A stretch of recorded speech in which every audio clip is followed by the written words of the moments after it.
প্যারে হাজিরিন, এই রহমতের দশক আজকে 6টা চলে যাচ্ছে। তাই রোজা কবুল হওয়ার জন্য আল্লাহ নবী সাল্লাল্লাহু আলাইহি ওয়াসাল্লাম আশরান 10টা শর্ত দিয়েছেন। কয়টা? 10টা শর্ত দিয়েছেন।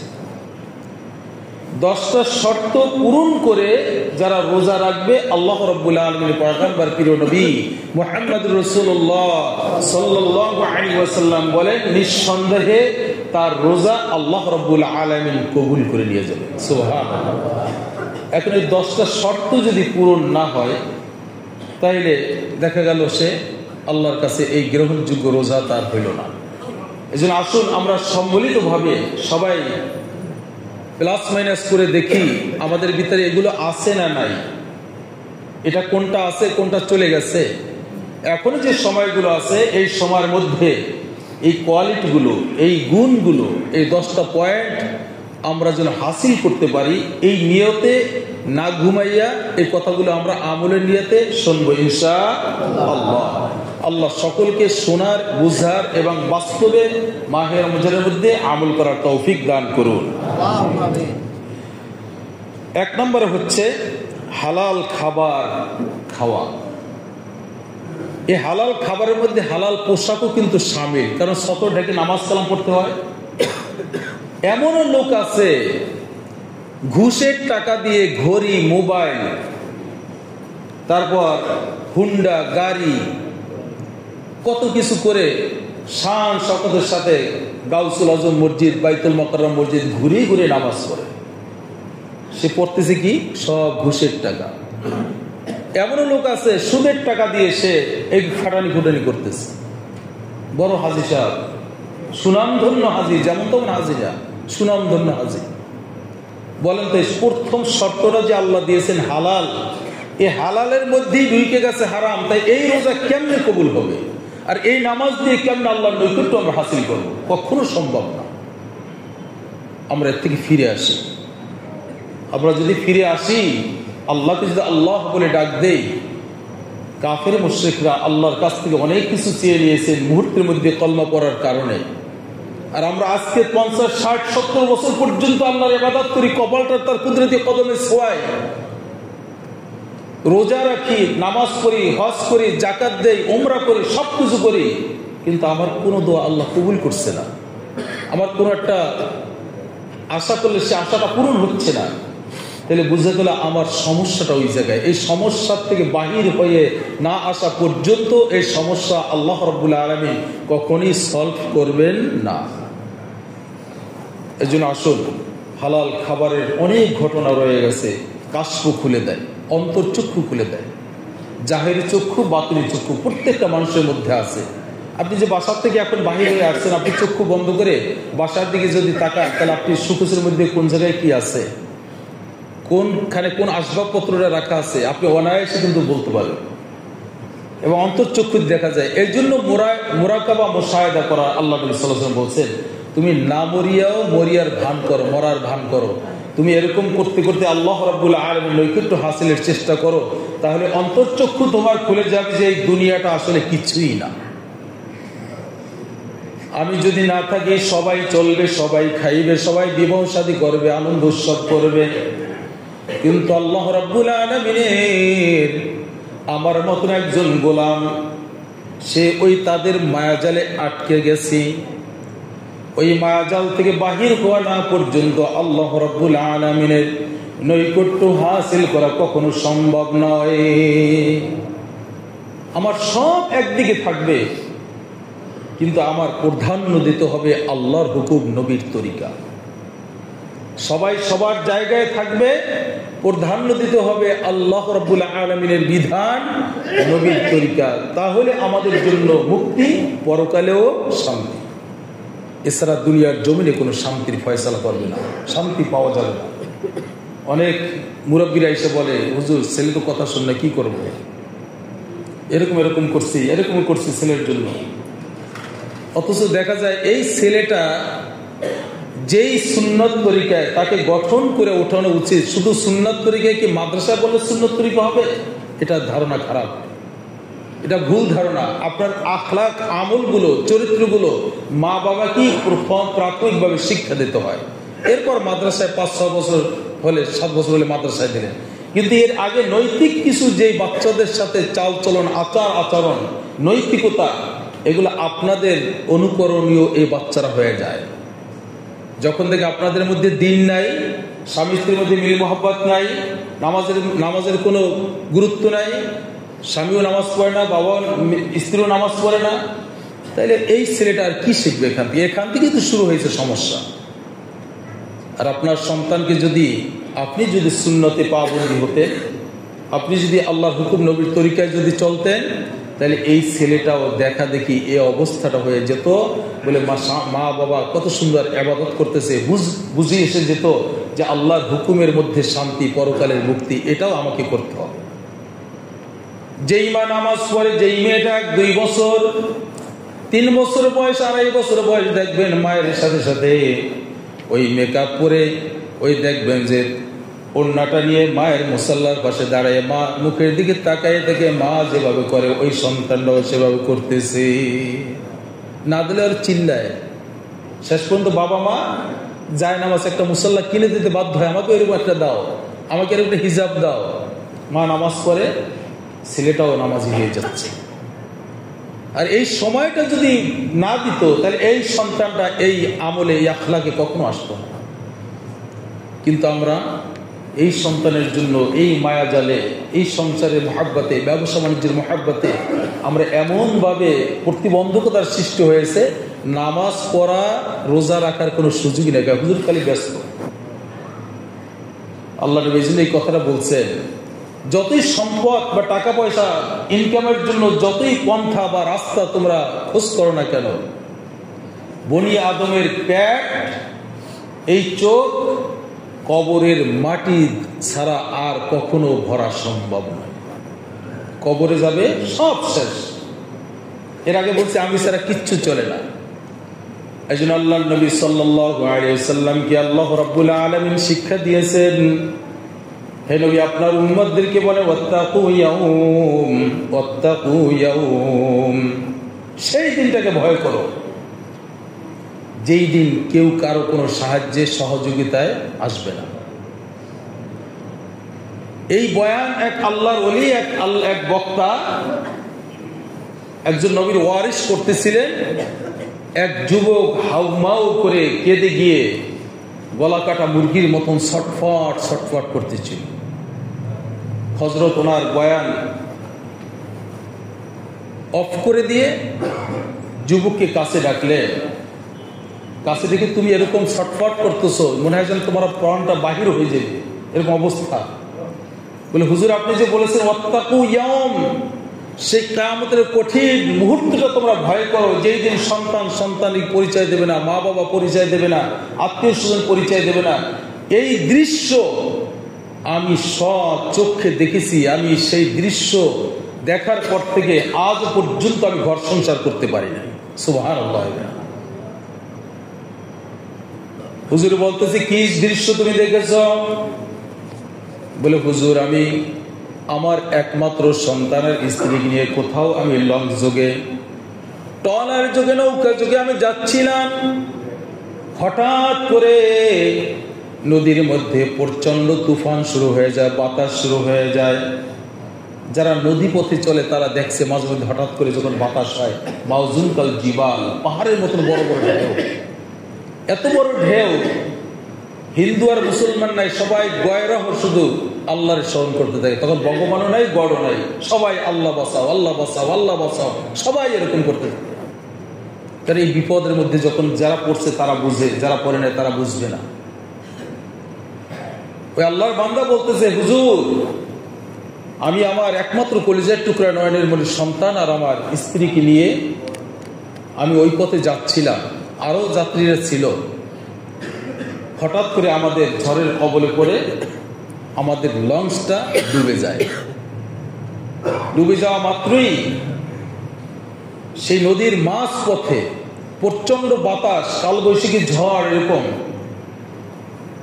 কেউ কাউকে বাঁচানোর মতন না, সবাই যার যার বদল করতেছে। আমি, আমার স্ত্রী, আমার সন্তান এদেরকে ধরে পিঠের উপরে নিয়ে কিছুক্ষণ সাঁতরাসাঁতরি করলাম। সাঁতার কাটার পর দেখি নিজের জীবন বাঁচাও বড় বিপর্যয় হয়ে যাচ্ছে। তখন স্ত্রীকে বলে, তুমি আমাকে ছেড়ে দাও, আমি আমার এই সন্তানকে দেখি একটু কিনারে উঠতে পারি কিনা। তখন স্ত্রী অনেক জোরে কান্না শুরু করে দিয়েছে, আমি তো সাঁতার জানি না, তুমি যদি আমাকে ছেড়ে দাও আমি তো মারা যাব, আমাকে বিপদের মধ্যে ফালাই তুমি যাইও না, আমাকে নিয়েই তুমি ওঠার চেষ্টা করো। সজোরে যখন আরো চাপ দিয়ে ধরছে, স্বামী সহ্য করতে না পেরে স্ত্রীর চুলের মুঠি ধরে জোরে ধাক্কা দিয়ে দূরে যখন ফালাই দিছে, তখন ঢেপার মধ্যে উঠে আর নামে চুলগুলো এলোমেলো করতেছে। ওই দৃশ্য যখন সন্তান দেখছে, বাবার গলাটা আরো আমজা দিয়ে ধরে বলে, বাবা মায়ের মতন আমারে তুমি ফালাই দিও না, এই মাকে বাঁচো, আমি কার কোলে ঘুমাবো, মায়ের মতন তুমি আমার ফালাই দিও না, মা দেখো চলছে, তাকে বাঁচাও। এবার বাবা বলতেছে, আমাদেরই তো বাঁচা বড় দায়, চোখের সামনে তোমার মা পানির তলে ডুবে গেল, আমার কিচ্ছু করার নেই, দেখি আমরা কিছু সময় বাঁচতে পারি কিনা। উনি ওনার কলিজার টুকরা ডয়ের বলে সন্তানকে সাঁতার শুরু করছে। সাঁতার করতে করতে এক পর্যায়ে সন্তান খালি বলতে, বাবা তুমি আমাকে ফালাই দিও না, পানির মধ্যে ছাইড়ে দিও না, আমি সাঁতার যাই না, মায়ের মতন আমি কিন্তু মারা যাবো, তুমি আমার ছাইড়ে দিও না। কিছুক্ষণ সাঁতার কাটার পরে যখন স্বামী আর সন্তানকে নিয়ে, বাবা যখন আর সন্তানকে নিয়ে সাঁতার কাটতে পারছে না, তখন বলে, মা তুমি আমার ছেড়ে দাও, বাবা তুমি আমার ছেড়ে দাও, আমি তো মারা যাব। এই কথা শুনে এই সন্তান বাবার গলার জড়াই ধরে আরো কান্না শুরু করে দিছে। বাবা নিজের জীবন বাঁচানোর জন্য সন্তানের হাতের উপরে এমন জোরে কামড় মারছে, কামড়ের চোটে তার শরীরের সেই গোশত বাবার মুখের মধ্যে চলে গেছে। সন্তান একটা চিৎকার মেরে বাবা বলে তার গলাটা ছেড়ে দিয়ে সেই পানির মধ্যে তলায় গেল। অনেক ছাত্রছাত্রী পর কিনারে যখন আসছে, স্মৃতিগুলো মনে পড়ল, আমার চোখের সামনে আমার কলিজার টুকরা নয়নের মনির সন্তানকে আমি ছেড়ে দিয়েছি, বাঁচাইতে পারলাম না। যে স্ত্রী এত বছর ঘর সংসার করলাম, তাকে বাঁচাইতে পারলাম না, তাহলে কিয়ামতের ময়দানে এর চেয়ে যে ভয়াবহ হবে হুজুর, আমার এতে বুঝতে বাকি নাই। আল্লাহি আল্লাহি, ওই দিন পর্যন্ত আমি আর ঘর সংসার করতে পারিনি। আমরা কিসের জালে আটকে আছি? যতই আমরা বাহানা দেখাই, পবিত্র মাহে রমজানের রোজার বরকত, রহমত, মাগফিরাত পাওয়ার জন্য আমাদের দুইটা কাজ বেশি বেশি পরিমাণ করবো। এক নম্বরে হলো ইস্তেগফার বেশি বেশি পরিমাণে করব। দুই নম্বরে হলো কালিমার জিকির বেশি বেশি পরিমাণে করব। রোজা কবুল হওয়ার জন্য 10টা শর্ত, 10টা শর্তের মধ্যে হালাল খাবার। আমার হাজারো কষ্ট হলো, আমি পরকালকে ভয় করে আমি দুনিয়ায় ক্ষণস্থায়ী জিন্দিগিতে প্রাধান্য না দিয়ে এই মায়া মোহজলে আমাদেরকে নিজেকে আটকায় না রেখে ওখান থেকে বাহির হয়ে আমি আমার হালাল রিজিক যাতে আমি কামাই করে খেতে পারি, সেজন্য আমাদের প্রত্যেকটা মানুষের মুজাহিদা থাকবে, চেষ্টা থাকবে। দুই নম্বরে হলো মা বাবার খেদমত করা, হক আদায় করা। পবিত্র মাহে রমজানে দেখবেন টাকা নিয়ত করছেন 5,000 টাকা পাঠাই দেবেন, হঠাৎ করে দেখা যায় যে টাকা টান পড়ে গেছে। এটা পরীক্ষা, কিন্তু মা বাবাকে দেওয়ার নিয়ত করেছেন, একটা পরীক্ষা। আমি এইবার যে মাহফিল গেলাম সে বৃহত্তর নোয়াখালীতে, তো আমি নিয়ত করি, তো কন্ট্রাক্টর করি না, নিয়ত করে গেলাম যে এইবার মাহফিলে যেই টাকা পাবো 3 ভাগের 1 ভাগ আমার মা বাবাকে দিয়ে দেব। তো মাহফিল করে আসলাম, খামের মধ্যে দিয়ে বলে, হুজুর এখানে আগে দিছিলাম 10,000, এখানে 31,000 টাকা আছে। অবাক হয়ে গেলাম, চাওয়া হয় না, কিন্তু আমি নিয়ত করেছি, বাস্তব একেবারে এটা। তাই দেখলে 41,000 টাকা আমার ওখান থেকে দিয়ে দিল। ঠিক ওয়াদা রক্ষা করছি, আল্লাহ রাব্বুল আলামিন দিয়ে দিয়েছে। কিন্তু এত পরিমাণ টাকা আমার লাইফে কখনো কোনো দিক থেকে আসে নাই। নিয়ত এরকম করেছি আগেও, কিন্তু হয় নাই। কিন্তু হয়তো এই নিয়তটা শবে বরাতের আগেই ছিল, আল্লাহ রাব্বুল আলামিন শবে বরাতের মধ্যেই ছিল। আগে তো প্রোগ্রাম সেট করা হয়, তো এই জন্য বেশি আল্লাহ কবুল করে নিয়েছে। আমরাও যদি এরকম নিয়ত করি যে আমাদের ইনকামের একটা অংশ থেকে আমার মা বাবা হাজারো থাকুক আমি তাদের কাছে দিব, পৌঁছাবো, এই বরকত অবশ্যই আল্লাহ রাব্বুল আলামিন দিতে পারে। এই জন্য মা বাবার খোঁজ খবর নেওয়া, মা বাবা থাকলে তাদের জন্য কিছু হাদিয়া তোহফা পাঠানো, যদি না থাকে তাদের নামের উপরে আপনারা কিছু এই পবিত্র মাহে রমজানের দান দক্ষিণে করে দেওয়া। আজকে রমজানের প্রথম জুমা, যাদের মা নাই বাবা নাই তাদের কথা স্মরণ করে আমরা যদি আল্লাহর কাছে কান্নাকাটি করি, আল্লাহর জন্য কিছু দান করি, এই মসজিদে যদি দান করি, এতিম অসহায় তাদের জন্য দিয়ে থাকি, লিল্লাখানা মাদ্রাসা মসজিদ বানানোর তাদের জন্য যদি কিছু দিয়ে থাকি, এর যা যা তারা কবরে বসে পাবে। আর তাদের রুহানি দোয়া, আর এমন একটা দোয়ার সিস্টেম, নাম ধরে ধরে কিন্তু আল্লাহ রাব্বুল আলামিন তাদের কবরে দোয়ার পৌঁছে দেয়, যে তোমার অমুক সন্তান দোয়া করছে, তোমার অমুক নাতি দোয়া করছে, তোমার অমুক ভাগ্নে দোয়া করছে, অমুক জামাই দোয়া করছে, নাম ধরে ধরে। তখন সে খুশি হয়ে ওখান থেকে রুহানি দোয়া তার্জন করে, আল্লাহ আমি মারা যাওয়ার পর আমাকে ভুলে নাই, যখন আমাকে স্মরণ করতেছে, এতগুলো সন্তানের মধ্যে, এতগুলো নাতির মধ্যে, এতগুলো ঝি জামার মধ্যে, এতগুলো ভাগ্নে ভাগ্নের মধ্যে, আল্লাহ তাকে দুনিয়ায় তুমি ভালো রাখো, ভালো চলাইও, ভালো পড়াইও, ভালো থাকিও, থাকার ব্যবস্থা করে দিও। আল্লাহ নবী সাল্লাল্লাহু আলাইহি ওয়াসাল্লাম বলেন, মৃত্যু ব্যক্তির এই রুহানি দোয়া আল্লাহ রাব্বুল আলামিন সাথে সাথে কবুল করে নিয়েছে। আমরা এই দোয়াগুলো ফাও দেওয়া, এটা শুধু একটু বলবো, দোয়া করবো, দান দক্ষিণা করবো, এর বিনিময়ে আমরা পেয়ে যাব। 3 নম্বর হলো আত্মীয়তার হক আদায় করা। এটা তো এখন নাই বললেই চলে। যদি কোনো মতো একটা বিয়ে শাদী হয়ে যায় তাহলে হেরাই বড় আত্মীয়, শ্বশুর হয় ডাবল আত্মীয়, বাবার পরে বাবা, কি বলবে না বলবে। সেদিনকে একজন একটা দেখাইলো, একটা কমেডির মতন দেখাই দিল, দেখেন তো, মানে শ্বশুর আছে জামাইয়ের বাড়ি বেড়াইতে, আর শ্বশুর আর নিজের বাবা দুইজন কুশল বিনিময় করতেছে, কুশল বিনিময় করতেছে। এখন বাপে আইয়ে কয়, মানে ছেলে আইয়ে বাপের কয়, আব্বা আমরা কোনোদিন আকল জ্ঞান হইবে না? কয় কে কি হয়েছে? বিয়াই বিয়ে কথা বলতেছে, কিন্তু কয় কে কি হয়েছে? কয় আপনি হাতাওয়ালা চেয়ারটা বইরেছেন আর আমার শ্বশুর এই সিঙ্গেল চেয়ারটা বই, এটা হইলে আপনি কোনো বিবেক বুদ্ধি হইবে না কোনো সময়? বাবা তো ব্যাক করে, কয় কি কয়, চেয়ার তো একটা, হাতাওয়ালা চেয়ার, আর এর মধ্যে কোনো পার্থক্য আছে? ও কয় হয়, ঠিকই তো। এরকম দেখেন, বাবাকে অপমান করে শ্বশুরকে মাথায় তোলে, এরকম লোক আছে না? অবশ্যই আছে। মার খোঁজ খবর নেয় না, শাশুড়ির কদম বুঝি করতে করতে পায়ের ধুলা থাকে না। এই জন্য মা বাবা যাদের না আছে, মায়ের পক্ষ থেকে খালার খোঁজ খবর নেবেন, বাবা যার না আছে চাচার খোঁজ খবর নেবেন।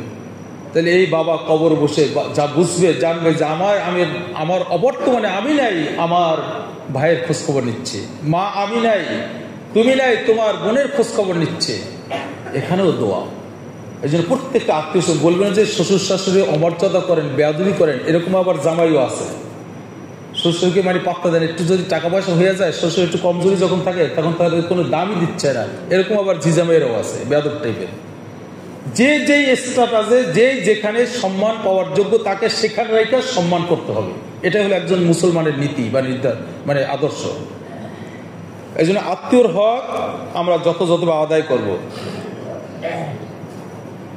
4 নম্বরে হচ্ছে 3 দিনের বেশি কারো কোনো অবস্থাতে আমরা রাগ রাখবো না, যতই হোক না কেন।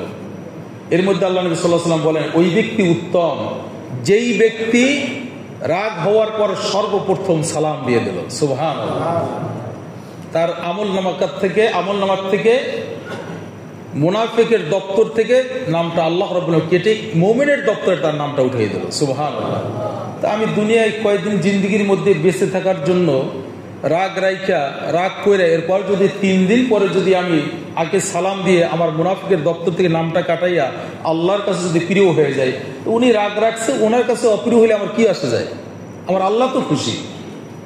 অনেকে সালাম দেয়, অভিযোগ করে, অনেকে সালাম দেয়, সালাম লয় না, দেয় না। আমি তো সময়, আপনার সমস্যা কি? আপনি দিবেন, আপনি দিলেই তো লাভ। আল্লাহ নবী সাল্লাল্লাহু আলাইহি ওয়াসাল্লাম বলেন, কেউ কাউকে যদি সালাম দিল, সালাম দেওয়ার পরে সে অহংকার করে, অহংকার বশত বা তুচ্ছ তাচ্ছিল্য করে সালামের জবাব দিল না, আল্লাহ নবী বলেন ওইখানে ওই মানুষটার চাইতে হাজারো গুণে ভালো মুকাররম সম্মানিত ফেরেশতা ওই সালামের উত্তর দিয়ে দেয়। সুবহানাল্লাহ। তা আমার জন্য তো ভালো, আমি সালাম দিলাম, সে জবাব যদি না দেয় ওইখানে আল্লাহর মুকাররম ফেরেশতা আমার সালামের জবাব দেয়, আমি তো এইটাই চাই।